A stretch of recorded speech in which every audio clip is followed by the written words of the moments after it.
इस्लाम में चोर की सजा हाथ काटना है, लेकिन इस्लाम पहले गौर करता है चोरी क्यों की, असबाब क्या बने।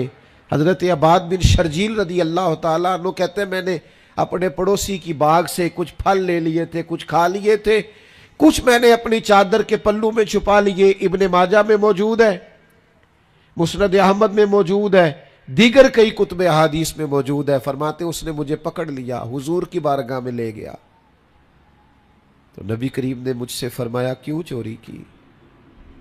बात को समझना। अर्ज की हुजूर बच्चे भूखे थे, तकलीफ में आ गया। अब पता है इस चोरी के लिए हुजूर ने क्या फैसला किया। नबी पाक उसके पड़ोसी से फरमाने लगे जब भूखा था तुमने रोटी क्यों नहीं दी, जब ये जाहिल था इल्म क्यों नहीं दिया। और फरमाते हैं मेरी सजा हुजूर ने यह सुनाई कि एक ऊंट भर के माल का मुझे दिया गया।